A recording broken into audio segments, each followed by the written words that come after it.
Bonsoir à tous ceux qui nous suivent. Et donc, je ferai de mon mieux pour répondre à toutes les questions. Et je vous remercie de me recevoir sur votre plateforme TikTok, ainsi que aussi l'émission qui passe en direct sur notre page Facebook. Merci beaucoup, cher maître.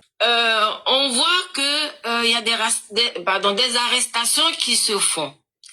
Alors, ma question, est-ce que c'est le travail efficace des renseignements généraux ou alors ce sont les dénonciations qui permettent d'arriver à ce résultat? Merci beaucoup. Merci beaucoup, cher maire. C'est un ensemble de travail qui est fait, que ce soit les services de renseignement, que ce soit aussi ce que nous voyons en termes de conséquences, à travers les plaintes que les gens ont déposées. Et donc, c'est l'ouverture aussi de toutes ces plaintes, et surtout aussi avec le travail minutieux de la police, de la gendarmerie et des services de renseignement, que nous arrivons à avoir tous ces renseignements. La question, c'est est-ce que nous aurons la justice? Oui, voilà, c'est ça. C'est tout. Merci. C'est un défi pour l'État que de ne pas être capable de faire la justice. Parce que pendant 15 ans, nous avions eu l'impression, et ça, tous les segments de la société ivoirienne se sentent exclus de la justice. Aujourd'hui donc, avec ce nouveau mandat que débute le président Ouattara, c'est aujourd'hui une obligation pour eux de faire ce que tout le monde les critique de ne pas faire, c'est-à-dire la justice. Et donc, être incapable de faire la justice ou de copier les mêmes modèles que nous avons eu en 15 ans sera le plus grand échec de ce régime. Ce n'est plus une question de vouloir, mais c'est une question de nécessité qui s'impose à nous pour voir quelle société nous voulons construire et quelle société nous voulons laisser aux générations qui viennent. Concernant l'arrestation, les différentes arrestations qui ont lieu dans ces 2 jours, comment est-ce que vous voyez la suite de ces arrestations-là? Quel sera le point de la justice concernant les arrestations? Et donc ici, la réponse elle est très simple. C'est les hommes de loi, en fonction de la gravité des crimes, qui vont décider avec les textes de loi et qui vont donner la sentence qui convient à chaque crime. Quand vous regardez déjà les différents crimes qui sont posés, certainement que le niveau de gravité ne peut pas être le même. Et ça sera à nos hommes de loi, en fonction de chaque acte, ils vont décider, voilà ce qui correspond, et ça doit être en harmonie avec aussi nos textes de loi. Voilà comment la justice se fera. Parce que si je veux donner mon avis, c'est comme maintenant, ça devient maintenant de l'émotion. Or, en face du droit, on ne parle que de preuves et de conséquences. Et donc, nous allons tous attendre que les raisons qui ont amené chacun et chacune devant les juges soient clairement établies et que ceux qui seront reconnus coupables vont pouvoir payer le prix. Bientôt, on va pour les législatives, comme tous on le sait. Et je constate qu'il y a des candidats ou bien des postulants qui n'ont pas été retenus. Et je vois que depuis hier, il y a d'autres qui ont fait des sorties vraiment un peu, bon, pour ma part, un peu ratées. Voilà, donc je voudrais avoir votre avis là-dessus, plus bon. Voilà, okay. Un peu ça. Okay. Et donc, dans tout mouvement humain, dans toute organisation, on ne peut jamais faire de choix parfait puisque nous ne sommes pas dans un monde parfait. Il faut s'attendre à cela et il va toujours falloir s'attendre à cela. Quels que soient les choix qui seront faits, il y aura des personnes mécontentes comme il y aura des personnes qui se sentiront frustrées. Mais la question que nous posons, et mon avis, c'est que ceux qui n'ont pas été retenus, au lieu de faire des récriminations et de dire peut-être des choses qu'ils vont regretter plus tard, ces personnes-là devraient prendre attache avec la direction, poser leurs problèmes de façon concrète. Et je pense bien que la direction n'est pas fermée à des discussions. Et en fonction aussi de ce qu'ils vont dire, je pense bien que des solutions intermédiaires peuvent être trouvées. Mais rester de façon dispersée et dire des choses à titre personnel, dans un moment d'élection, cela ne fait qu'affaiblir le parti, cela ne fait que disperser nos militants, et cela n'aide ni eux-mêmes, ni le parti, et personne ne sachant de quoi demain est fait, si je prends mon mécontentement pour essayer de gâter la situation, est-ce que demain ça ne me ferme pas d'autres portes? Alors que selon moi, si ces mécontents-là se mettent ensemble, forment un groupe et demandent à rencontrer la direction du parti, et ils essaient de trouver une solution alternative qui peut satisfaire tout le monde, je pense que ce serait la meilleure solution. Si il est avéré que Gbagbo est impliqué dans les violences récentes liées à l'élection présidentielle, que risque-t-il? La prison ou la résidence surveillée au regard de son âge? Merci. Merci beaucoup, cher maire. Je vous remercie de tout ce que vous avez posé comme question. Et ce qui me plairait, j'invite tout le monde à suivre les vidéos de la Cour constitutionnelle. Et la présidente de la Cour constitutionnelle n'a pas manqué de dire que les résultats qui sont donnés ne souffrent d'aucun doute. Et ça, tout le monde peut le vérifier aujourd'hui. Et surtout avec votre permission, je vais jouer pour que chacun écoute. Et après, donc, je vais vous dire ce que Gbagbo lui-même il mérite. Parce que quand quelqu'un est capable de vous dire ce qu'il mérite en face de la loi, ce n'est plus moi qui parle, c'est Gbagbo lui-même qui nous donne la solution qu'on doit lui appliquer. Et donc, vous allez permettre que je vous fasse écouter ici d'abord, en version abrégée, ce qui a été le résultat de la Cour constitutionnelle, le résultat définitif. Et après, je vais vous dire ce que Gbagbo mérite et pourquoi je le dirai ainsi. L'audience est ouverte. Monsieur le secrétaire général, veuillez donner lecture du rôle d'audience de ce jour. Merci Madame la Présidente. Madame la Présidente, le rôle d'audience de ce jour, mardi 4 novembre 2025, porte sur un ordre du jour unique, celui de la proclamation des résultats définitifs de l'élection du président de la République le 25 octobre 2025. Considérant qu'en application de l'article 60 du Code électoral, les candidats à l'élection du président de la République disposent d'un délai de 5 jours francs à compter de la proclamation des résultats provisoires par la commission électorale indépendante pour adresser au président du Conseil constitutionnel toute réclamation concernant la régularité du scrutin ou de son dépouillement.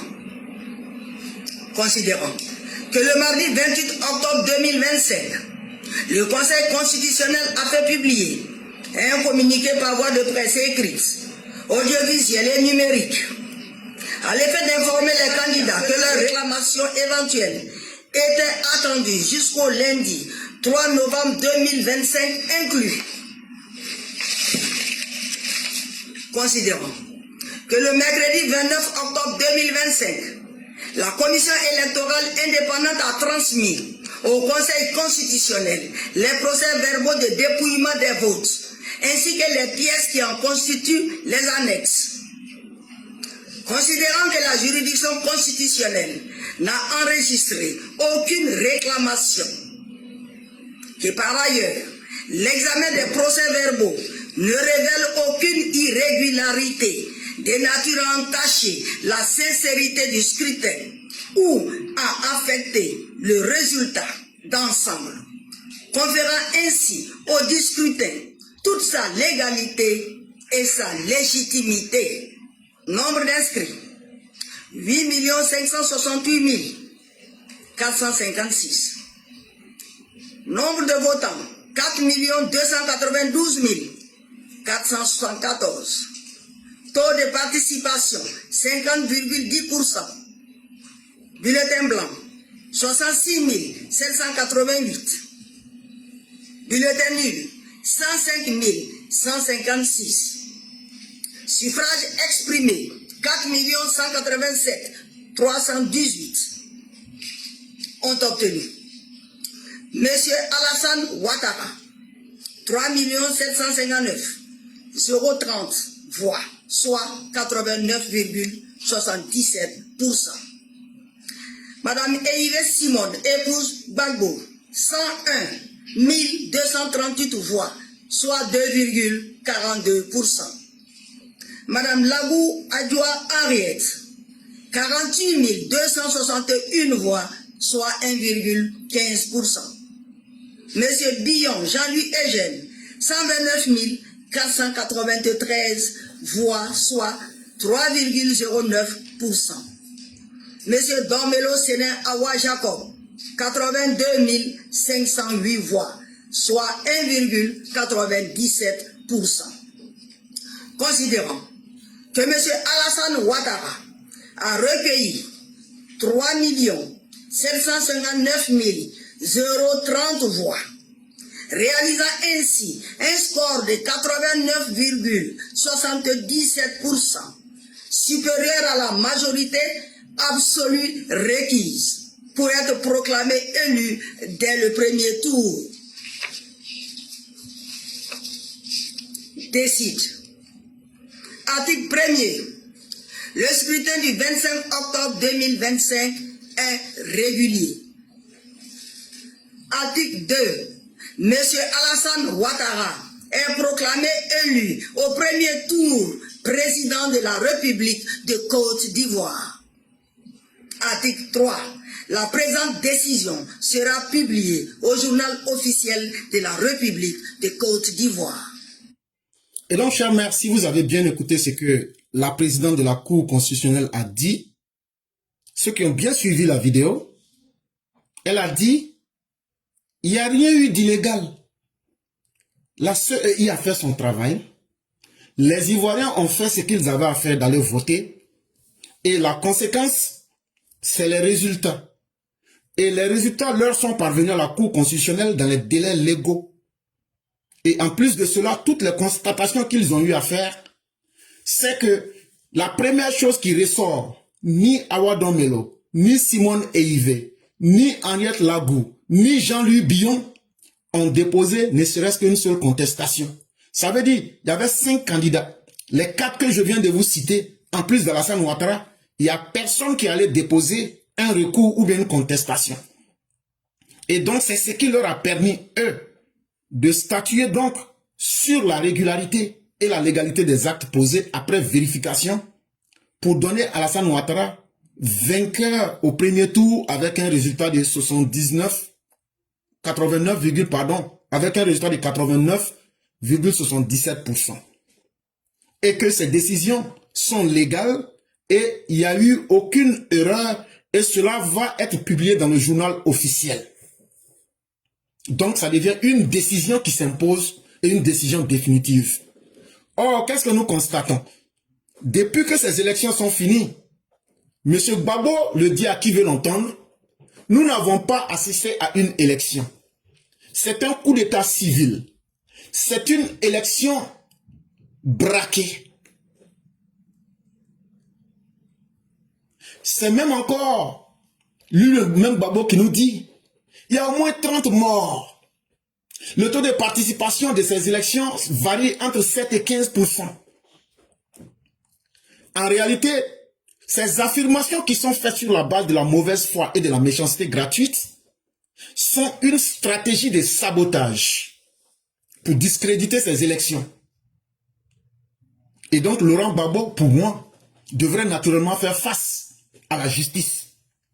Parce qu'une décision légale produite par l'État de Côte d'Ivoire dans le journal officiel, toute personne qui défie cela avec des fausses informations, Laurent Gbagbo lui-même nous dit ce que ces personnes-là méritent. Et voici ce que Laurent Gbagbo nous dit. Nos adversaires n'ont plus autre chose à faire que de distiller des rumeurs malveillantes. Tous ceux qui veulent absolument créer des incidents, dès demain, je donnerai l'ordre à la gendarmerie tout entière pour rechercher, poursuivre, arrêter et juger ceux qui veulent embraser la Côte d'Ivoire par les rumeurs les plus fantaisies. Et donc vous aurez entendu, Laurent Gbagbo, en venant donner des mauvaises informations, en venant dire qu'il n'y a pas eu d'élection, mais qu'il y a eu un coup d'état civil avec un hold-up, un braquage électoral, en montant sur le nombre de personnes qui ont été soustraites à la vie, en venant donner de faux chiffres, c'est exactement Laurent Gbagbo qui devient le distributeur de mauvaises informations. Avec quel objectif? Créer le désordre dans le pays. Et il dit que lui, S'il était à la place d'Alassane Ouattara, il allait faire arrêter ceux qui font cela. Or, il se trouve que Laurent Gbagbo, aujourd'hui, en 2025, est en train de faire cela. Et donc, ne serait-ce que par ses actes, M. Laurent Gbagbo devrait être arrêté. M. Laurent Gbagbo devrait répondre de ses crimes et que M. Gbagbo ne se méprenne pas. Il doit être mis en prison comme il se doit. Parce que c'est quelqu'un qui n'a pas de respect pour nos lois, ni nos institutions. C'est quelqu'un qui ne mérite pas d'avoir une seconde chance. Et donc, il faut lui accorder ce qu'il mérite, c'est-à-dire la prison. Comment amorcer le développement de la sous-région avec ses dirigeants de l'AES? C'est une question qui est très bonne. Et déjà, on avait le plan global de développement de l'Afrique dans l'agenda 2063, qui était une mission qui avait été confiée à M. Ouattara, le président actuel de la Côte d'Ivoire, ainsi qu'à un certain nombre de penseurs et d'intellectuels africains. Et ce livre-là est à la disposition de tout le monde. Vous tapez sur Google Agenda 2063, vous allez voir le plan général de développement de l'Afrique. Maintenant, on va réduire la question pour venir du côté de l'Afrique de l'Ouest. Du côté de l'Afrique de l'Ouest, à travers la monnaie que nous devions créer, que nous appelons l'éco, on avait demandé à tous les pays d'atteindre un minimum de développement sur une certaine période. Et pour atteindre ce minimum de développement, il y avait un certain nombre de demandes qui avaient été faites à tous les pays. Et chaque pays devrait atteindre, c'est ce qu'on avait appelé le plan de convergence. Ça veut dire nous sommes des pays, on n'a pas le même niveau de développement. Par exemple, prenons la route, prenons l'électricité, prenons par exemple d'autres infrastructures. Imaginez-vous un pays comme la Côte d'Ivoire qui a toutes les routes, mais dès que vous dépassez la Côte d'Ivoire, vous n'avez plus de route pour rentrer au Mali, ou bien au Burkina, ou bien en Guinée, ou bien au Libéria. Ça pose forcément un problème. Et donc, c'est pourquoi vous avez vu par exemple l'autoroute qui devrait partir, je crois, de la Guinée-Bissau jusqu'à Lagos. C'est un exemple que je prends. Ça allait non seulement faciliter le commerce, mais ça allait faciliter aussi la vie même aux populations. Et donc, c'était tous ces ensembles de plans-là que nous avions fait. Et chaque pays devrait faire le goudron dans son pays. La Côte d'Ivoire a déjà fait pour lui. Je pense que le Ghana aussi a fait. Je ne sais pas pour le Togo et autres. Et le Bénin. Mais toujours est-il que c'est comme ça que nous aurions pu atteindre un certain nombre de développements en termes d'infrastructures qui allait favoriser, par exemple, la dynamique économique dans la sous-région ouest africaine. C'est un exemple que je prends. Et donc, il y a plusieurs choses comme ça. Et si chaque pays avait atteint ce niveau de développement, c'est ce qui allait être donc le plan de convergence globale. Et donc, ça allait nous permettre d'aller plus vite. Malheureusement, certains pays se sont condamnés à être des médiocres, à vivre dans les mêmes anciennes pratiques qu'ils font toujours. Et aujourd'hui même, à sympathiser avec le djihadisme pour essayer de créer le retard dans leur pays. Et ce n'est pas à nous d'aller mettre fin au djihadisme dans leur pays, puisque c'est ce qu'ils aiment. C'est le coup d'État qu'ils aiment. Et donc, le fait qu'ils soient derniers va s'imposer à eux. Nous ne pouvons pas décider à leur place, parce qu'à la fin de la journée, c'est leur pays. Mais la question que nous nous posons, est-ce qu'aujourd'hui, nous arrivons à répondre à nos problématiques de développement? En tout cas, en Côte d'Ivoire aujourd'hui, nous sommes largement en avance sur les questions de développement et nous faisons au mieux que cela se peut pour satisfaire les Ivoiriens. Et avec les États, les pays qui vont suivre la même dynamique, nous allons essayer d'avancer sans compter sur les autres. Et c'est au nom de cette dynamique que vous allez voir, à partir de 2026, voire 2027, le Ghana et la Côte d'Ivoire vont lancer leur écho. Que ça marche ou que ça ne marche pas, en tout cas, les pays qui seront sérieux et qui veulent le développement vont lancer leur écho et pouvoir progresser. Parce qu'on a trop bavardé, on a trop perdu de temps. L'AES a participé à la tentative de déstabilisation. Quel est le sort qui leur est réservé? Bon, le sort qui leur est réservé, c'est qu'il n'y a rien qui leur est réservé que ce qu'eux-mêmes veulent. Aujourd'hui, nous avons la Cour internationale de justice. Nous avons l'ONU. Ce serait à l'État de Côte d'Ivoire de déposer toutes ces preuves pour montrer que ces États sont devenus une menace et que ce que nous avions toujours dit, parce qu'on a vu ici le Mali aller se plaindre que l'Algérie a bombardé leur drone à Kinsi.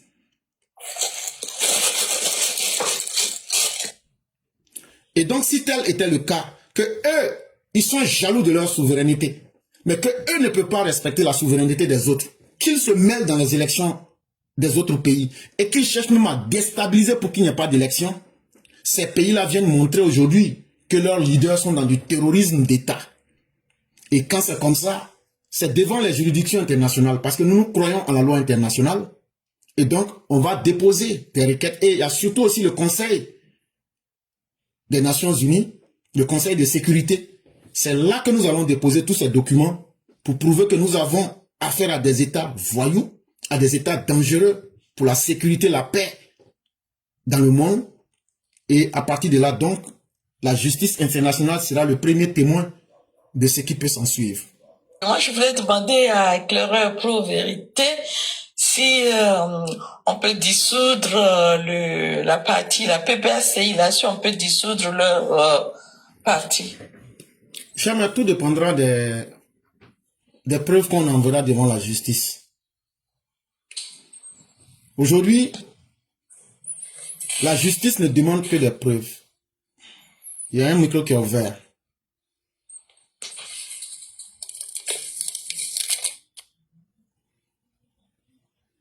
La justice a toujours été en faveur des preuves.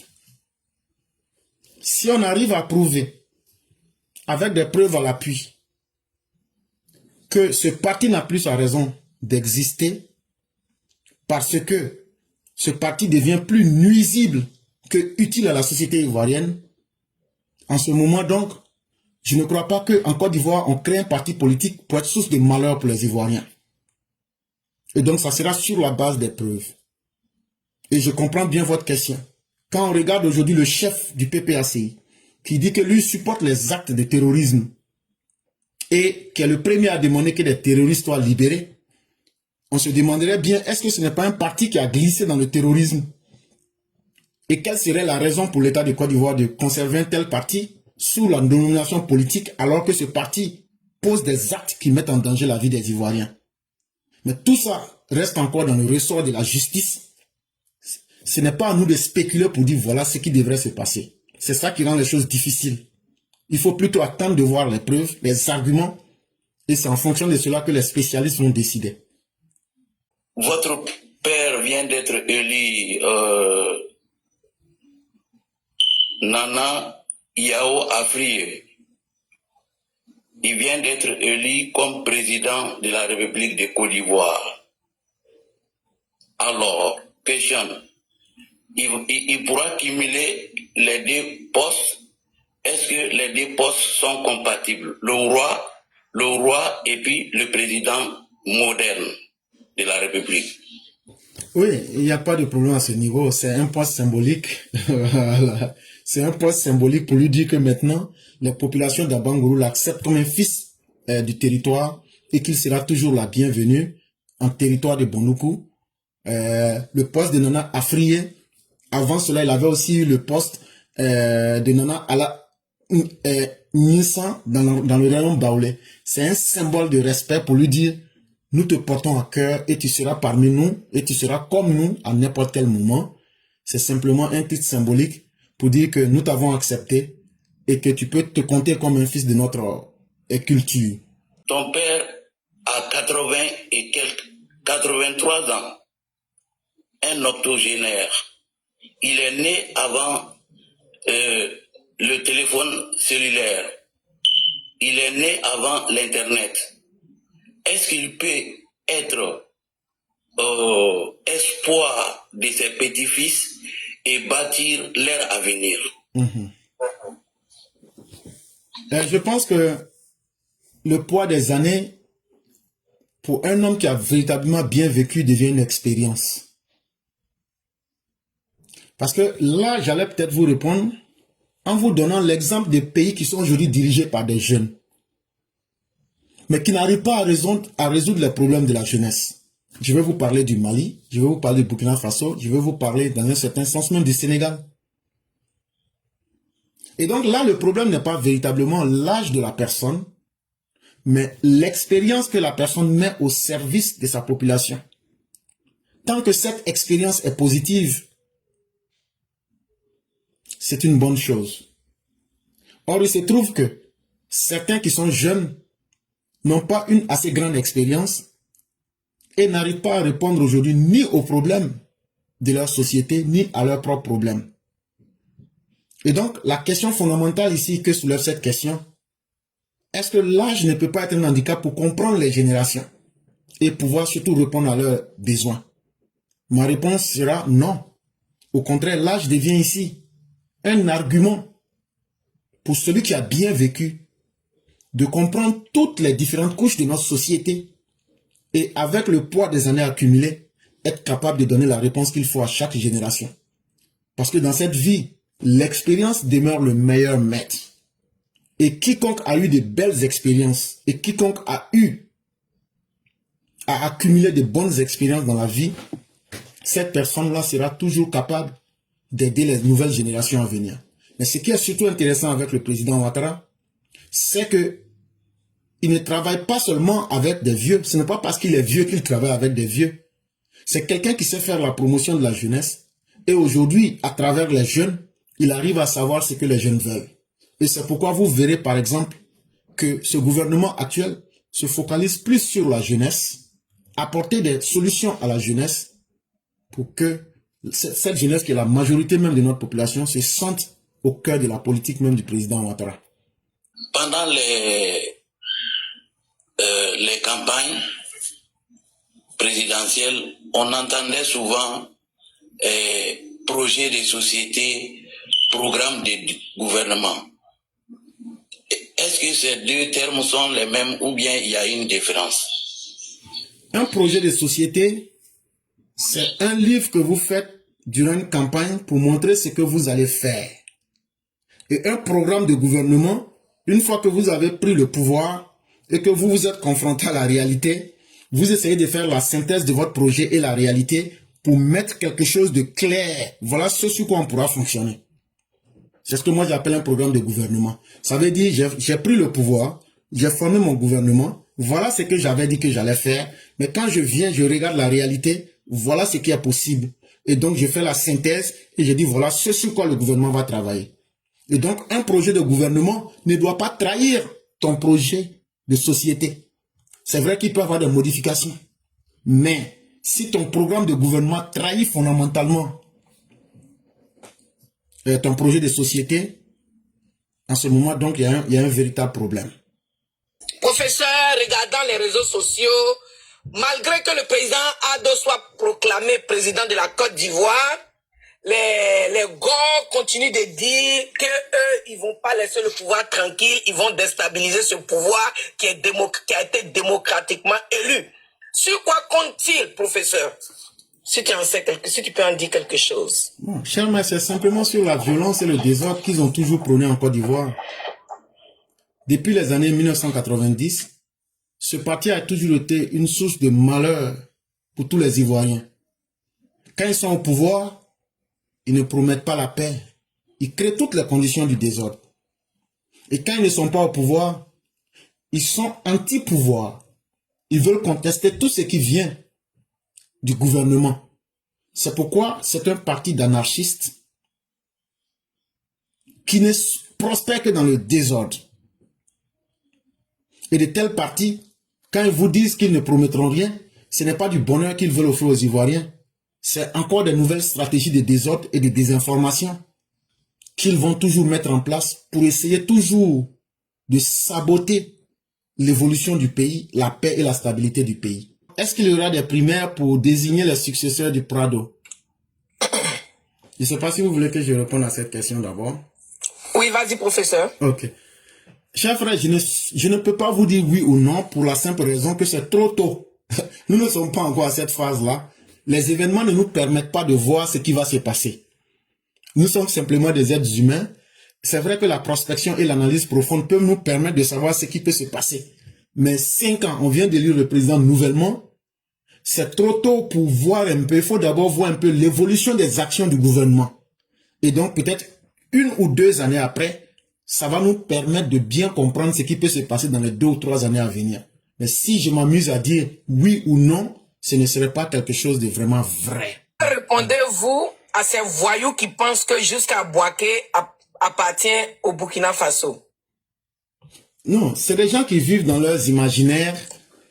Si, imaginez, cher maître, que Bouaké était une zone où il n'y avait rien et une zone qui ne servait que du malheur, est-ce que vous pensez que ces gens allaient vouloir ça?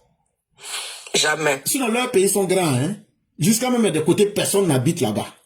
Mais eux-mêmes ne veulent pas leur pays. Ça, c'est un signe pour vous dire que vous êtes important. Vous êtes tellement important que les autres vous envient, mais ils veulent même prendre votre place dans votre propre pays. Et ça doit permettre de réveiller l'état de conscience des Ivoiriens pour dire que toutes les parties de la Côte d'Ivoire, c'est pas seulement Bouaké. Parce qu'avant d'arriver à Bouaké, tu passes ouf. Il faut traverser Korogo, il faut traverser Ouangolo, il faut traverser Odiéné, il faut traverser, c'est tout le nord en fait. Donc, en réalité, ce n'est pas une question de Bouaké, c'est une question de dire, si nous pouvions, nous aurions pris toute la moitié de la Côte d'Ivoire, parce que quand tu prends toute cette partie-là, le développement qui est dans ces parties-là, même si tu mets tout l'AIS ensemble, ils n'ont pas ce développement. Donc, ce n'est pas une question seulement de Bouaké, mais c'est une question de dire, c'est qu'eux refusent de faire chez eux, que nous on a réussi à faire chez nous là. C'est ça qui cause leur jalousie. Et dans leur rêve, ils disent, et si on pouvait avoir la Côte d'Ivoire? Mais comme ils ne peuvent pas dire toute la Côte d'Ivoire, ils essaient donc de dire dans leur bouche, jusqu'à Bouaké comme ça allait nous arranger. Là, les développements qui sont chez nous, ils vont avoir ça, ils vont avoir courant, ils vont avoir l'eau et tout. Mais, même si on leur donne ça cadeau, ça ne va pas les aider. Pourquoi? Parce que le développement, ça se maintient. Le développement, là, c'est un travail permanent. Le développement n'est pas une acquisition qu'on garde dans sa poche. Même si on nous donne, même si on leur donne les États-Unis là, s'ils ne travaillent pas pour maintenir le développement, s'ils ne travaillent pas pour réfléchir sur les questions, tout va redevenir encore inutile. Et donc ce n'est pas une question de vouloir un pays, mais la vraie réponse devrait être qu'ils doivent se mettre au travail pour développer leur pays, et comme ça ils n'auront pas à vouloir envier ou bien à décider qu'ils vont venir prendre les pays des autres. Parce que s'ils veulent prendre Bouaké ou bien ils veulent prendre n'importe quelle partie de la Côte d'Ivoire, la guerre qu'ils vont mener pour prendre là, ça va leur coûter très cher. Et donc, l'argent qu'ils vont prendre pour faire cette guerre-là, ils n'ont qu'à prendre ce qui les plaît à Bouaké, ce qui les plaît au nord de la Côte d'Ivoire, là. Ils n'ont qu'à réaliser ça dans leur pays. Là, comme ça, ils n'auront plus à envier le pays des autres. Prochaine question, c'est...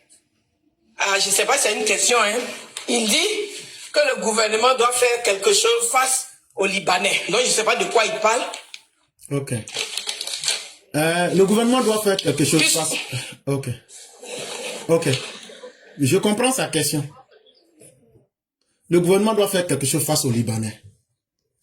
Depuis avant-hier, on a constaté que les Gors, ayant échoué dans leur amitié avec l'AES, ayant échoué à ce que les élections ne puissent pas se tenir en Côte d'Ivoire, les Gors n'ont plus de soutien.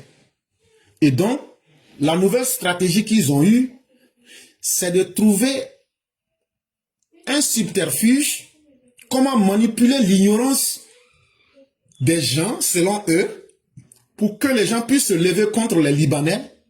Et quand c'est comme ça, ça va détourner les gens sur les élections législatives et ça va permettre aux gens de ne pas être focus, de ne pas être concentrés sur les élections. Et ça sera aussi une nouvelle source de désordre qui va leur permettre de donner une mauvaise image au gouvernement du président Ouattara pour dire que, voyez-vous, le président Ouattara et ses partisans sont contre les étrangers, particulièrement les Libanais. Donc c'est un couteau à double tranchant que les Gors, qui sont en réalité des porcs et des chiens, pensent qu'ils peuvent manipuler des humains comme nous. Et donc, quand nous avons compris cela, nous ne répondons pas la haine par la haine. Nous n'allons pas répondre avec nos sentiments. Nous allons leur répondre avec la dureté de la réalité. Charme, est-ce que vous pouvez ouvrir votre micro? Oui, professeur. Je vais vous poser des questions. Est-ce que vous connaissez Madame Rachel Keke? Oui. Elle est qui? Députée, elle est députée quelque part là-bas en Europe, non? Bonne femme BT, députée en France. Oui. On est d'accord? Oui, professeur. Ok. Est-ce que vous connaissez Christelle Yobo? Non. Lui, elle est femme politique en Allemagne. C'est une Ivoirienne. Est-ce que vous connaissez Aboubakar Soumaoro? Oui, entendu parler de lui. Lui, il est homme politique en Italie. Est-ce que vous connaissez Kassoum Doumbia? Kassoum Doumbia est homme politique au Canada. Vous les haineux là, il y a des vraies vérités là, on va vous dire ça. Pourquoi quand Rachel Keke a été député en France là, vous ne vous êtes pas plaint? Quand Christelle Yobo est politicienne en Allemagne, là, ça vous fait pas mal. Hein? Quand Aboubakar Soumaoro veut être député en Italie ou bien, je ne sais quoi, ça ne vous fait pas mal. Quand Kassim Doumbia veut être maire au Canada, ça ne vous fait pas mal. Mais encore pour aller plus loin. Vous voulez qu'on vous montre les étrangers? On va le faire avec beaucoup de plaisir. Donc le jour que vous allez détester que les Ivoiriens qui réussissent à l'étranger, là, le jour que vous allez dire ça clairement, que vous n'aimez pas ça, là, c'est ce jour-là qu'on va vous donner notre réponse. C'est ce jour-là qu'on va vous donner notre réponse. Mais comme on est en train de prendre la vérité et la réalité, là, venez nous dire, Yasmine Ouonien, là, est-ce qu'elle a été députée ou elle n'a pas été députée en Côte d'Ivoire? Yasmine Ouonien, là, est-ce qu'elle a été députée ou elle n'a pas été députée? A été. Mais son papa est arménien et sa maman est libanaise. Il faut qu'on vous dise ça. Mais comment elle est devenue députée? Parce que dans la loi de la Côte d'Ivoire, il y a quelque chose qu'on appelle la naturalisation. Ça veut dire que tu peux naître au Bangladesh. Si tu prends et tu respectes les lois de la Côte d'Ivoire, tu peux te naturaliser. Ça n'a rien à voir avec la couleur de ta peau. Mohamed Sam Jichi, c'est un proche de Babo. C'est lui que vous appelez Sam l'Africain. Est-ce que vous les gars, vous n'êtes pas fiers? Quel poste vous n'avez pas donné à Sam ici? Vous trouvez même que ce Libanais qui est né au Libéria est plus ivoirien même que les Ivoiriens du nord de la Côte d'Ivoire. C'est vous les gars qui avez fait ça. Eli Iliassou. Est-ce qu'un Ivoirien peut s'arrêter devant Eli Iliassou, ce proche de Laurent Gbagbo? Pourtant, c'est un Libanais bon teint. Mohamed Lakis, c'est un proche de Gbagbo, mais il est Libanais. Ahmed Kofi Zarou, il est Libanais, mais il est cadre du PDCI. Michel Gbagbo, il est Ivoirien, mais il est Français de par sa mère. Tidjam Thiam, il est Sénégalais d'origine à travers ses deux parents. Malgré qu'il n'a jamais payé d'impôts en Côte d'Ivoire, vous acceptez, vous le supportez, vous les haineux du PDCI. Mais nous, on va vous dire vos vrais noms. Le jour que tout cela, vous allez les combattre là, c'est ce jour-là, nous les gens du RHDP, nous on va vous aider dans votre combat. Donc vos fausses conceptions là, c'est pas nous qui allons vous aider dedans. D'abord, nous on n'est pas des haineux, on ne vous supportera pas. Et tout ce que je viens de citer là, venez nous citer les Libanais que le RHDP a pris pour mettre dans la politique. Venez nous citer les étrangers que le RHDP a pris comme Babo, comme le PDCI. Le PDCI, ça va ramasser Sénégalais, ils s'en vont ramasser Libanais, ils s'en vont ramasser Mossi, ils s'en vont ramasser tout. La spécialité chez vous, les gars, c'est les Libanais là, vous partez ramasser. PDCI même aller ramasser Arméniens, Libanais, tout ça là. Mais quand que ces personnes font votre jeu, ça vous plaît. Mais aujourd'hui là, votre Chakadjan, qui n'a jamais payé d'impôts en Côte d'Ivoire, sa maman et son papa sont d'origine sénégalaise. Il n'y a aucun Ivoirien qui s'appelle So. Donnez-moi une famille baoulée qui s'appelle So. Arrêtez de mentir aux gens. Ce n'est pas à nous que vous pouvez mentir. Mariez tout So. Depuis quand vous avez vu des baoulés, ils oublient de donner nom baoulé à leurs enfants. C'est non marié tout So. Ça veut dire qu'il n'y a même pas odeur de baoulé dessus. Votre mensonge, ça ne passe pas.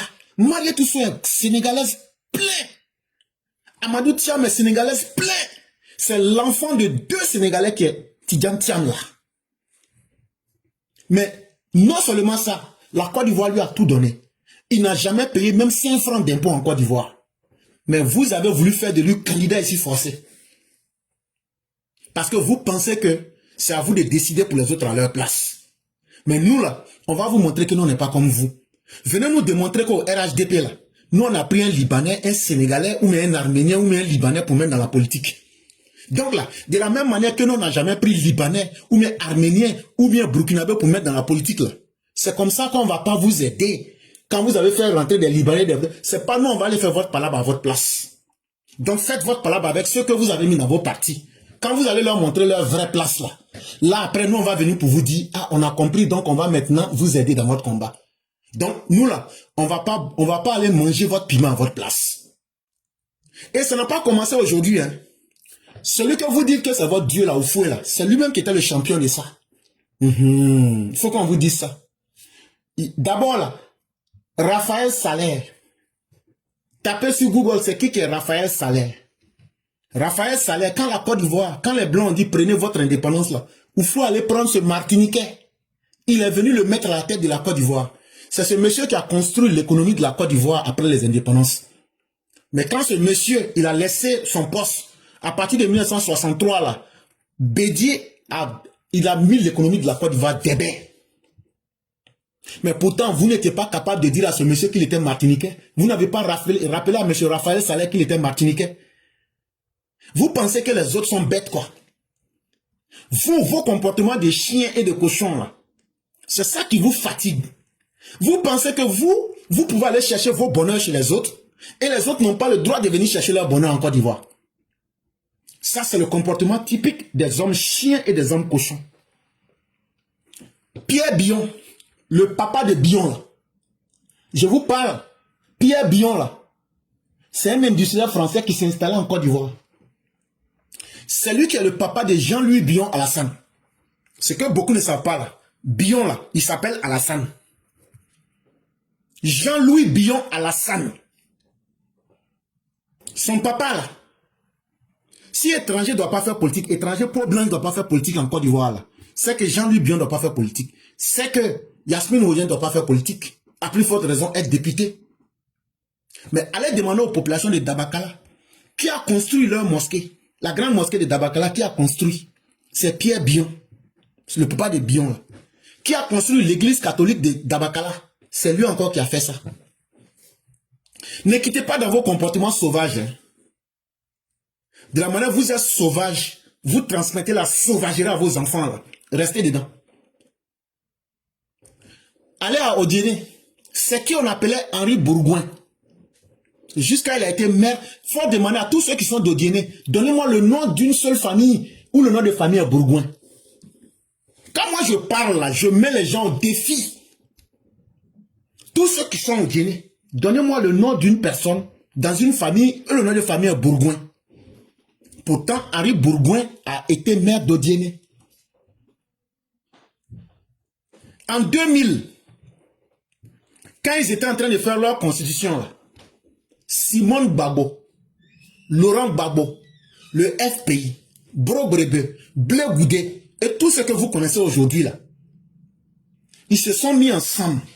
Ils disent qu'on n'a qu'à mettre dans la constitution là que la première dame là, elle ne doit pas être de peau blanche. Ça là, c'était pour viser Madame Dominique Nouvian, épouse Ouattara. Femme que Ouattara a actuellement là. Elle là, à cause de la haine là, de ces mêmes personnes là, ils disent dans la constitution de 2000 là, on n'a qu'à mettre que celui qui veut être président là, sa femme ne doit pas avoir peau blanche. C'était fait pour viser Madame Dominique Nouvian, épouse Ouattara. Dans ce pays là, vous avez fait ça ici, on vous a vu. Les Burkinabés qui ne savent pas ce qu'ils sont devenus aujourd'hui là, allez leur demander qui a creusé le canal de Vridi. Qui a donné sa vie pour creuser le canal de Vridi? Ce sont les Burkinabés. Entre 1993 et 1999, qui a transformé Alassane Ouattara en Burkinabé en pleine journée devant nous tous ici? C'est votre PDCI là. Hein? Donc les haineux là, ce n'est pas les gosses seuls. Cette histoire que vous êtes en train de voir Libanais là, c'est une pure fabrication des ethno-nationalistes fascistes du PDCI et du PPACI. En pensant que vous, les gens du RHDP, ils vont vous distraire pour que vous tombez dans leur piège et puis vous allez maintenant parler ou même les supporters vont vous diviser. N'en faites même pas un débat. Ne vous laissez même pas impressionner par cela. Parce que des schizophrènes imbibés de haine, des descendants de paresseux mal portants, des personnes qui se détestent elles-mêmes, est-ce qu'elles peuvent aimer leurs semblables? La réponse est non. Chers Ivoiriens, et surtout vous du RHDP, dites aux haineux et aux tribalistes qu'ils ont eu 11 ans. Ce qu'ils veulent que vous fassiez à leur place là. Eux, ils ont eu 11 ans avant vous. Du 26 octobre 2000 au 11 avril 2011 là, s'ils n'aimaient pas les Libanais là, ils ont eu 11 ans pour lutter contre les Libanais. Donc, ce n'est pas en 2025 là. Vous allez même faire de ça un sujet ou me parler pour dire que vous allez faire leur sale boulot à leur place. C'est eux qui ont choisi la haine comme une porte de salut pour eux-mêmes. C'est à eux-mêmes de faire leur combat. S'ils sont trop fâchés là, ils n'ont qu'à aller faire un coup d'état. Quand ils vont prendre le pouvoir, ils vont utiliser leur haine et ils vont faire ce qu'ils veulent faire. Mais nous, et le peuple de la Côte d'Ivoire, les Ivoiriens, ne seront pas utilisés comme un instrument de la haine des Gors. Et je donne ce conseil à tous les haineux. La haine là, c'est le moyen de vengeance des poltrons. Quand tu vois quelqu'un est haineux là, c'est un lâche. Tu es un vrai homme là, c'est que tu n'aimes pas là, tu affrontes ça. Mais c'est par lâcheté, vous faites la haine, mais vous n'êtes pas capable d'affronter les faits. Parce que vous savez qu'il n'y a aucun bonheur dans la haine. La haine là, c'est comme un sac de cailloux qui est sur vos cœurs, ça pèse. Et ça va finir par vous détruire vous-même. Mais vous pouvez faire ce que vous voulez. Et personne ne va vous aider dans cette forfaiture. En contrepartie, à partir du moment, de la même manière que quelqu'un vient en Côte d'Ivoire, pour être député en Côte d'Ivoire, c'est très simple. Il suffit tout simplement de respecter la loi.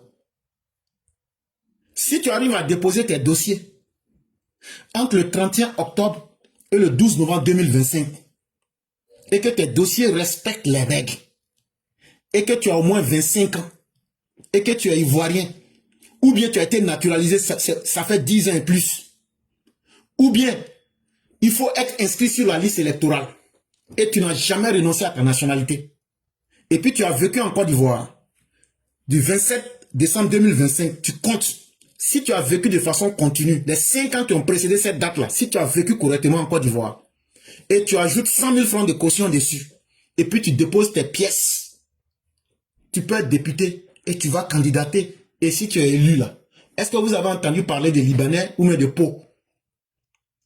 Mais en contrepartie, je peux vous dire, vous les gens du PDCI, quand je lis les conditions pour être député, là, votre Tidjane Thiam ne sera pas candidat, et il ne sera pas député en Côte d'Ivoire. Parce que il ne faut jamais avoir renoncé à la nationalité ivoirienne. Or, lui, il avait déjà renoncé à la nationalité ivoirienne. Et encore, il faut avoir résidé de façon continue en Côte d'Ivoire durant les 5 années précédant le 27 décembre 2025. Or, Tidjane Thiam, là, c'est en 2022 qu'il est venu en Côte d'Ivoire. Et donc, 2025, là, depuis avril, il est en fugue. Il n'a pas résidé en Côte d'Ivoire pendant 5 ans, précédant la date du 27 décembre 2025. Donc, il ne sera pas candidat. Moi, je vous dis les choses claires. Ça peut ne pas vous plaire. Comme de la manière j'ai dit hier aux représentants de Blé Goudé là, que c'est une milice là. Et puis, il voulait crier là, je leur ai montré là. Et puis, il a fui là. Et puis après, j'ai limé le soroïsme devant vous là. Quand moi, je dis quelque chose là, je sais sur quoi je compte. Votre Tidjane Thiam là, même pour être député là, il ne pourra pas. Donc, actuellement là, il vous a dit de déposer 500 000 francs comme caution, non? Là où l'État demande 100 000 francs. Actuellement, il est en train de voler votre argent. Il est en train de voler votre argent. Le cautionnement là, c'est 100 000. Mais au PDC là, il demande 500 000. Les 400 000, elles vont faire quoi avec ça? Tidjane Thiam va mettre beurre dans vos yeux. Restez là, hein? Ne vous réveillez pas. L'élection présidentielle a été tenue, mais malheureusement, on a enregistré des incidents jusqu'à ce que un membre des forces de l'ordre a perdu la vie. Et puis, il y a eu beaucoup de dégâts matériels. La Soutra, elle seule, dénote plus de 2 milliards de pertes. Est-ce que pour une bonne fois, ton père ne peut pas mobiliser même des milliards pour régler une fois pour toutes cette situation de banditisme et de babolo des politiciens ivoiriens?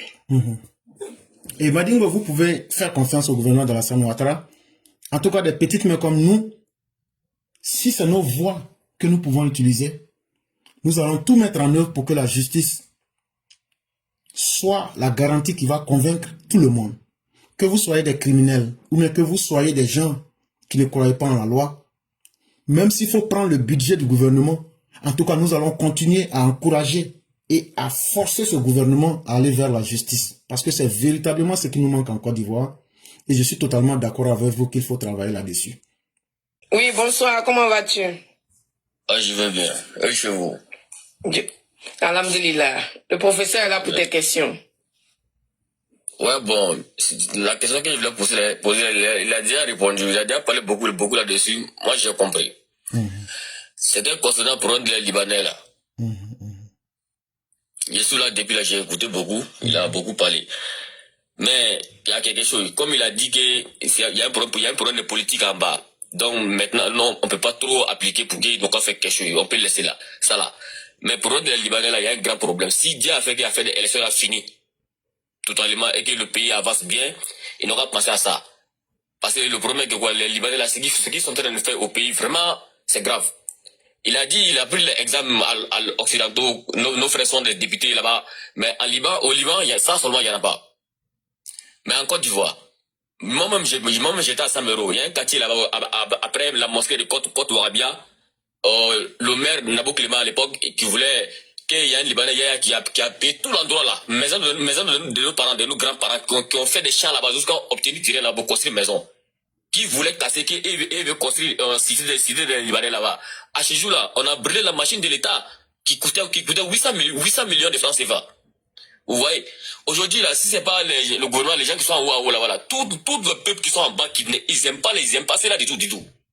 Moi-même, au moins, je poussais au Wotro à 100 mètres. Il y a un Libanais qui a frappé l'un de mes collègues. Tellement que, ça n'allait pas. Il dit quoi? Si on veut, on a laissé plaindre chez Laurent Gbagbo. Gbagbo est au pouvoir en ce moment. Vraiment, en tout cas, j'ai compris, il y a une tension de politique actuellement. On ne peut pas trop pousser d'une manière pour que ça devienne autre chose. On peut dire que Dieu fait que le pays n'a pas avancé bien. Mais après, ça là, il n'aura pas prendre ça en compte. Sinon, c'est un bon retardement. Ils sont en train de préparer comme ça pour laisser ça à nos enfants et nos petits frères. Ah oui. En tout cas, c'était ça. Je vous remercie vous tous. En tout cas, chaque fois, je suis pendant là, mais je ne monte pas. Mais j'écoute chaque fois. Même souvent, je partage les trucs éclairés. En tout cas, je l'aime beaucoup, parce qu'il m'a beaucoup ouvert la tête. Par rapport à beaucoup de choses. Je vous remercie vous tous. C'était ça. Moi, j'ai dormi les 3 heures du matin. Il n'y a pas de problème. Et chers frères, ce que vous dites, je vais encore bien expliquer pour que vous compreniez. Ce que vous dites, c'est totalement normal. Hein. Moi-même qui vous parle là, je n'aime pas les Libanais. Ah oui. Et ça, il faut commencer. Je le dis clairement, je n'aime pas les Libanais. Si je dis ça là, tu vas bien comprendre de quoi je suis en train de parler. Ah oui. Parce que leur comportement là, ça ne peut pas plaire à quelqu'un. Mais là où le problème est actuellement là, c'est-à-dire les gars là, un moment tu vois, c'est les Burkinabés qui les supportaient, non? Oui. Qu'est-ce qui a fait que les Burkinabés les supportaient? Parce qu'ils ont manipulé les Burkinabés. Ah oui. Ça n'a pas marché. Alassane Ouattara est élu, non? Oui, il est élu. Voilà. Donc, ça ne les arrange pas. Et tout ce qu'ils avaient planifié au Burkina, là, si Alassane a été élu et puis il y a eu élection, c'est que ça a échoué, non? Oui, ça a échoué. Ok. Donc, maintenant, là, eux-mêmes, ils ont essayé la violence pour que vous ne partiez pas voter, non? Oui. Mais vous avez résisté, non? On a résisté, oui. Et donc, là, ils ont vu qu'actuellement, là, ils n'ont plus de soutien. Oui. Donc, comme ils n'ont plus de soutien à l'extérieur comme à l'intérieur du pays, ils sont seuls maintenant et puis ils sont au tapis, là. Donc, il faut trouver une nouvelle stratégie pour soulever un nouveau warrior. Oui. C'est là ils ont soulevé le problème des Libanais, là, pour dire que c'est les Libanais, là, qui veulent transformer notre pays comme Mauritanie, comme ceci, cela. Est-ce qu'avant, les Libanais ne faisaient pas ça? Oui. Est-ce qu'au temps des Gbagbo, ils ne faisaient pas ça? Puis même. Est-ce qu'en 2025, ils ne faisaient pas ça? Ils faisaient. Mais pourquoi c'est maintenant là ils viennent soulever le problème? C'est qu'il y a quelque chose en bas. Voilà. C'est à partir de là maintenant que moi je suis en train de parler. Ils disent, ce qu'ils disent là, que non, si quelqu'un a la peau blanche, là, faut pas en bas accepter que la personne va être candidat pour devenir député. Okay. C'est ce qu'ils sont en train de dire. Or, c'est les mêmes qui ont dit en 2000 là, que faut pas la femme de Ouattara être, faut pas on va élire quelqu'un. Si tu es marié à une femme blanche là, faut pas tu vas être candidat. Ouais, ça y a pris ça un moment. Ok.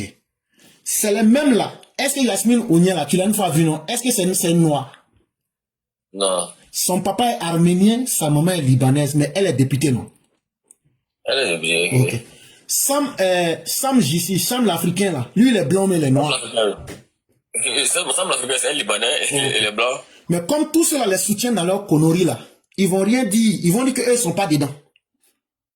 Les Libanais qui respectent la loi, les Libanais avec qui on n'a jamais eu de problème là, eux veulent maintenant tout mélanger en pensant qu'ils vont nous prendre dans leur jeu et puis on va dire maintenant, vous voyez, Ouattara qui dit qu'il aime les étrangers, il est en train de combattre les Libanais. Ça, ils veulent nous mettre sur bois et puis couper ça derrière nous. C'est là, moi j'ai dit, nous on ne rentre pas dans le jeu là. Sinon, il n'y a pas quelqu'un, les Libanais qui déconnent là, il n'y a pas quelqu'un qui est contre eux plus que moi. Et ça, comme tu l'as dit là, on va traiter ce problème. Déjà, on a traité le problème même. Même les permis de port d'armes que Babo, on leur a tous arraché. Oui, j'ai suivi ça sur ton banal un jour. Voilà. On leur a arraché tout. Maintenant, si les Libanais font des choses qui ne sont pas propres là, vous signalez clairement. Ouais. On va les mettre, si c'est des choses qui ne sont pas en accord avec la loi, on va les mettre devant la loi pour qu'ils répondent devant la loi. Mais n'acceptons pas de participer à la manipulation des Gors, parce que ça va se retourner contre nous. Parce que les Gors, là, chaque fois qu'ils viennent te soutenir, ou bien chaque fois qu'ils font quelque chose, là, c'est toujours pour manipuler quelqu'un. Et c'est là que nous, on sort pour expliquer clairement à nos parents, ne vous laissez pas manipuler par les Gors, parce que c'est un couteau qui va se retourner contre nous-mêmes. C'est ça, c'est ce qu'on est en train d'expliquer. Non, j'ai compris. Vraiment, merci beaucoup. C'était concernant les pays de l'AES. Et la question disait que la création, que les pays de l'AES profitent du CFA. Est-ce que l'ECO ne vient pas pour mettre fin à leur ruse? Non. En fait, c'est comme si on avait... Il y a un micro qui est ouvert. Abdul, si vous pouvez fermer votre micro. Descendre. Je le fais descendre. Ok. En fait, la question est posée comme si on cherchait à régler le compte avec l'AES. Regardez bien le communiqué de la CEDEAO. La CEDEAO parle des peuples du Mali, du Burkina et du Niger. Pour nous, l'AES, c'est une pure fabrication de circonstances qui ne nous intéressent pas. Et l'AES va disparaître de sa belle mort, chère mère. C'est un groupement de voyous qui sont en train de perdre le temps pour rester au pouvoir pendant un temps. Mais le peuple du Burkina, le peuple du Mali et le peuple du Niger vont toujours rester. Et tant que ces peuples-là sont là, on sera obligé de maintenir un minimum de soutien avec eux.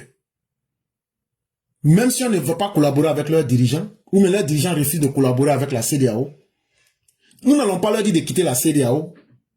Ce n'est pas nous qui leur avons dit de quitter la CEDEAO. Et ce n'est pas nous qui allons leur dire de quitter la monnaie coloniale française. Sinon, eux-mêmes, de la même manière qu'ils ont été conscients pour quitter la CEDEAO, mais c'est de cette même manière qu'ils peuvent aller prendre la monnaie russe. Mais en réalité, ce sont des plaisantins, des comédiens. C'est ce que j'avais expliqué en début. On a dit à chaque pays d'atteindre un certain nombre de développements pour que l'éco qu'on va commencer là, ça puisse venir avec une dynamique économique. Et si eux, ils ont décidé qu'ils vont mettre leur pays en retard, ça, ce n'est pas notre problème. Maintenant, là, les pays qui vont respecter cette convergence, les pays qui vont respecter les éléments qu'il faut atteindre, si eux sentent qu'ils sont prêts pour créer leur monnaie, ils vont créer leur monnaie.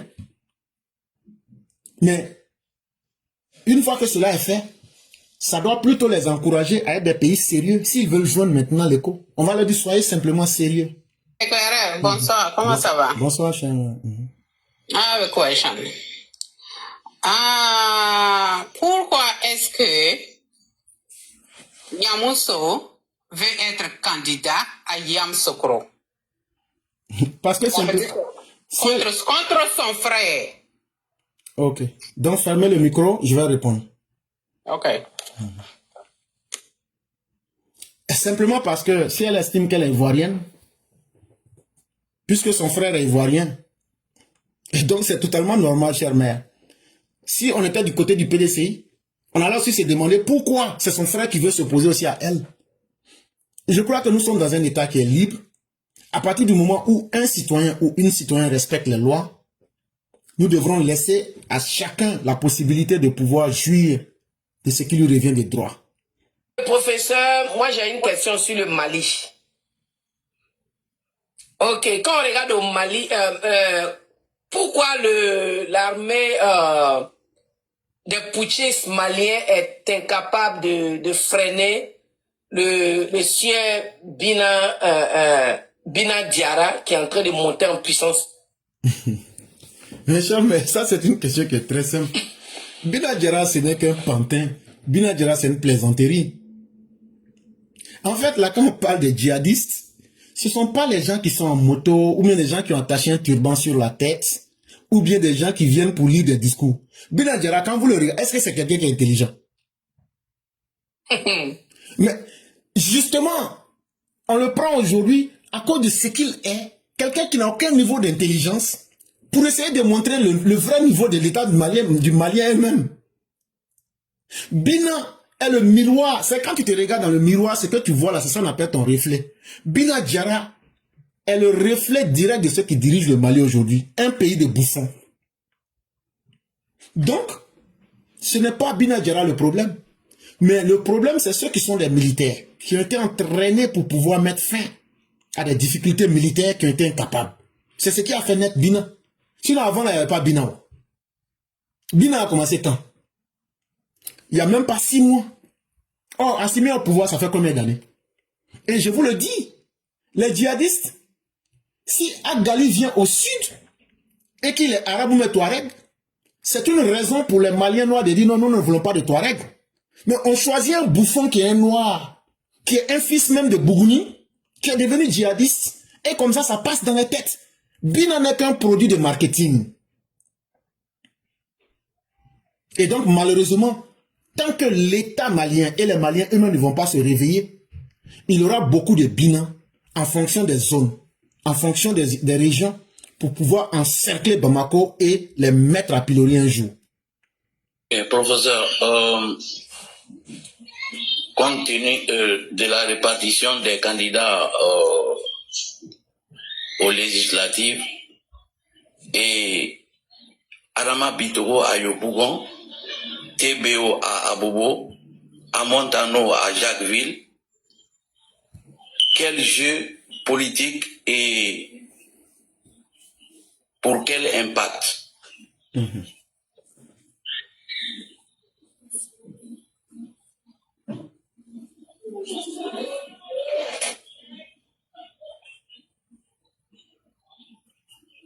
Il y a le micro qui est ouvert.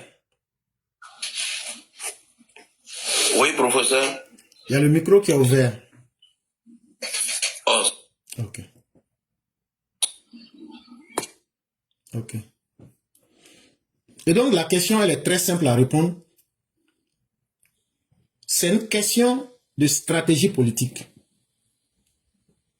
La stratégie est différente de la tactique. Quand, par exemple, tu veux avoir ton examen,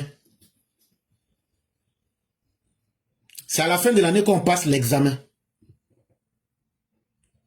Donc, pour avoir ton examen là, pour atteindre l'objectif final là, tu vas suivre les cours, tu vas aller poser les questions, tu vas faire des exercices. Ces exercices-là, c'est l'entraînement.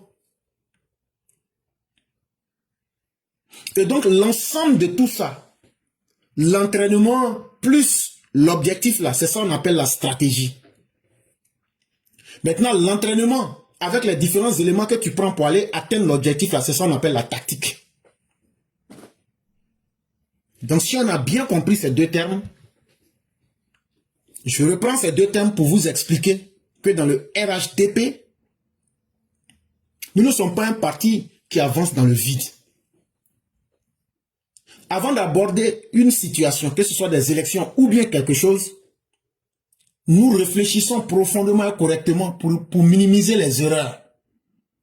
D'abord, quelle est la stratégie globale? Nous voulons augmenter la majorité que nous avons.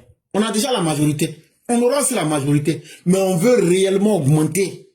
On veut encore augmenter cette puissance-là.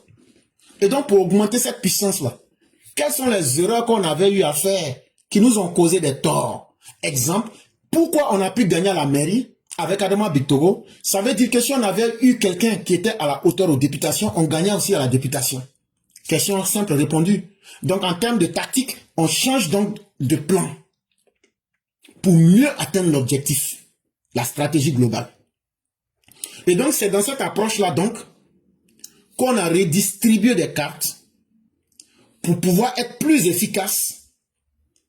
Parce que il serait illogique que Adama Bictoro ait pu gagner en tant que maire et que devant un FPI totalement affaibli et n'ayant plus de plan, qu'il puisse perdre en tant que député. Ça sera la même chose pour Pierre Demba, comme ça sera la même chose pour bien d'autres. Et donc, dans un premier temps, cette redistribution répond d'abord à ce besoin-là. Comment renforcer notre majorité? Voilà un peu la stratégie. Laurent Gbagbo ne va pas aux élections législatives. Est-ce que Laurent Gbagbo est un politicien égoïste ou bien un fin tacticien politique? Laurent Gbagbo, avec le temps, on a fini par découvrir que Laurent Gbagbo évolue soit avec des gens violents pour atteindre ses objectifs, ou bien quand il est entouré par des stratèges. Aujourd'hui, on comprend que lui-même en tant que tel, ce n'est pas quelqu'un qui sait planifier. Et donc, Laurent Gbagbo n'est qu'un médiocre, un faiseur de bruit, qui a eu juste la chance du temps et des opportunités. Et je m'explique. Quand Laurent Gbagbo vient dans la politique, c'est un temps où les gens n'avaient pas une bonne culture politique. Je vais parler des années 83 jusqu'en 90. Et donc, étant un bavard, il n'a utilisé que des langages simples pour convaincre les gens. Les gens ont mis foi en lui, mais ça n'a servi à rien. Ça, c'est l'opportunité du temps. Et aussi, il a eu un peu de chance. Parce qu'en 2000, face à un régime militaire, il aurait fallu que le régime militaire dise nous irions jusqu'au bout, mais lui et toute sa bande seraient canardés. Et donc, l'individu, aujourd'hui, quand on le voit, il n'a plus Simone. Qu'est-ce qu'on constate? Il n'a plus cette capacité de réfléchir stratégiquement. Il avance. Et quand on a vu son lieutenant qui lui avait promis de soumettre la Côte d'Ivoire à la guerre, on voit, le monsieur ne sait plus ce qu'il veut. Je vais être candidat, je ne vais pas être candidat. C'est comme ça que les brouillons réfléchissent. Ils veulent quelque chose son contraire à la fois. Et ça ne marche pas. Professeur éclaireur, vu le comportement des Gors, penses-tu que même s'ils vont aux législatives, ils vont respecter le verdict des urnes? Ils n'ont pas d'autre choix. Parce qu'ils ont déjà montré tout le pire qu'ils peuvent faire.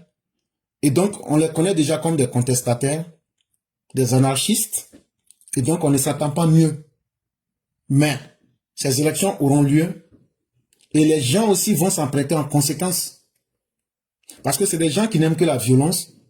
Et je suis sûr que s'ils s'amusent à faire de la violence, ça sera au plan local, où les intérêts sont personnels. Les gens aussi ne vont pas s'amuser avec eux. Imaginez-vous par exemple que nous sommes dans un village où je veux être député, où le PPACI veut m'arracher ma victoire. Mais les gens ne vont pas s'asseoir pour les regarder. Les gens ne vont pas attendre le verdict d'Alassane Ouattara. Les gens vont s'affronter. Et c'est là qu'ils vont regretter. Et je crois que pour eux-mêmes, leur propre salut, c'est pas souhaitable qu'ils s'engagent dans la violence parce qu'ils risquent de le regretter amèrement. Professeur éclaireur, il est très difficile de supporter ton père parce que chez lui, il n'y a que le travail. Et puis, on a trop d'ennemis. Est-ce qu'on va faire la même chose pour le prochain mandat? Il ne va pas nous laisser manger? Ok. Et cher Madingo, merci pour cette question. Quand Dieu te bénit, il te donne beaucoup d'ennemis. Parce que l'ennemi te permet toujours d'être éveillé. L'ennemi te permet de savoir que tu as un but à atteindre. Et c'est ce but à atteindre qui est le travail. Quand Dieu te permet de travailler plus que ton ennemi, ça veut dire que ton ennemi ne va jamais t'atteindre. On ne vient pas au pouvoir pour manger. Parce que le thème manger ici, c'est vivre à l'aise sur le dos des populations. Nous autres RHDP, nous avons un devoir de laisser quelque chose aux générations à venir. Et nous voulons que les gens nous respectent par le travail que nous faisons. Et c'est pourquoi vous voyez moi-même, qui suis un partisan radical du président. Mais quand vous me voyez le critiquer, vous allez penser que soit je suis atteint de folie, ou bien même que j'ai changé de camp. Parce que nous tenons à cela beaucoup. Nous tenons à l'image que nous allons laisser dans la conscience des générations à venir et dans la conscience de nos contemporains. Et faites-nous confiance. Moi-même qui vous parle, je suis certes rien. Je n'ai pas grande chose. Mais grâce à Dieu, j'arrive à vivre honnêtement et dignement. Et le président Ouattara, qui avait tout, mais qui a tout laissé, ce n'est pas une telle personne qui va se laisser impressionner par venir mieux vivre. Le pouvoir n'est pas fait pour qu'on vienne mieux vivre. Mais le pouvoir est fait pour qu'on vienne offrir le meilleur à son peuple. Voilà comment nous concevons le pouvoir. Ça ne veut pas dire qu'on est bête. Ça ne veut pas dire qu'on n'aurait pas pu le détourner. Mais parce que nous voulons rentrer dans l'histoire. Nous voulons que les consciences, que vous soyez nos ennemis ou que vous nous aimiez, que vous vous souvenez qu'il y a des gens qui se sont battus pour faire de cette Côte d'Ivoire ce qu'elle est. Et ce sentiment-là est plus grand que toute chose pour nous. Est-ce qu'il y a un élève EPV dans la course des élections législatives? Je ne sais pas pour l'instant s'il y a des EPV, mais déjà, avec la liste que nous avons, pour dire vrai, je n'ai pas tout vérifié, mais les EPV sont ce que vous ne pouvez pas imaginer. Oui, il y a des EPV, mais je ne vous donnerai pas les noms. Mais dans le document qui est sorti, j'en connais beaucoup. Les EPV ne sont pas seulement ce que vous voyez sur la toile. Puisque être d'abord EPV, c'est un état de conscience. C'est un niveau de compréhension de la réalité. Et donc, ce que vous voyez tous les jours, c'est seulement ce que nous permettons au monde de voir et de partager nos idées. Mais en réalité, les EPV sont des personnes que vous ne pouvez pas imaginer. Les EPV sont des personnes qui prennent des décisions pour la Côte d'Ivoire. Les EPV sont des personnes qui aussi sont à des postes stratégiques dans ce pays-là. Nous ne pouvons pas venir dire leur nom parce que nous en avons honte ou quoi. Mais pour protéger aussi leur sécurité, c'est tout. Et être EPV, c'est d'abord un état mental. Et il y a beaucoup qui partagent cela déjà. Et ça, c'est une fierté pour nous. J'ai voulu poser même une question, mais comme c'est fini, c'est ça. Sinon, sur ce côté que les anglophones, surtout aux États-Unis, ici, pensent que Ibrahim, c'est un héros de l'Afrique. Donc, j'allais vraiment chercher à savoir pourquoi ils veulent forcément faire paraître Ibrahim comme un héros de l'Afrique. Mais comme les questions sont finies, c'est pas grave. Je peux répondre. Ok. Il n'a jamais été un héros. Voilà. Il n'a jamais été un héros. Sinon, il aurait gagné la guerre contre les terroristes. Or, aujourd'hui, lui-même, il a mauvaise posture. Or, quand tu es médecin, on va savoir si tu es un bon médecin ou un mauvais médecin par le nombre de patients que tu auras. Si on constate qu'il y a plus de morts parmi tes patients, quelle que soit ta bonne foi, on dirait que tu es un mauvais médecin. Maintenant, voilà un militaire qui dit que lui, il est le Superman, mais qui n'arrive même pas à libérer 1 centimètre du pays depuis combien d'années? Ça veut dire que c'est quelqu'un qui ne maîtrise même pas ce pourquoi il a été formé. Et donc, ils ont choisi une méthode qui est purement russe, la désinformation, la manipulation des consciences. Et donc, c'est pourquoi vous allez voir de façon ridicule une Beyoncé qui est en train de dire « Mais gosh, Ibrahim Traoré! Wow, this is strange. She doesn't even know Booking exists. » Et donc, c'est tellement bizarre que vous allez voir Michael Jackson qui dit « I love Ibrahim ». Mais tout ça c'est faux, il est déjà mort Michael. Et c'est là que vous vous rendez compte de la manipulation. Parce que sur les réseaux sociaux, tout ce qui plaît aux esprits, c'est facile à vendre. Mais on ne peut pas vendre la réalité. La réalité, elle s'offre à nous gratuitement. Et elle frappe, surtout quand on l'a couverte de mensonges. Et qu'on pensait que le mensonge allait servir, mais que le mensonge arrive à ses limites, la vérité vient nous mettre à notre plus simple expression. Et c'est pourquoi ces états de l'AES, malgré qu'ils disent que l'armée monte en puissance et que tout va bien, et que eux ils sont aimés par tout le monde, personne ne sait même qu'ils existent et leur malheur ne fait que grandissant.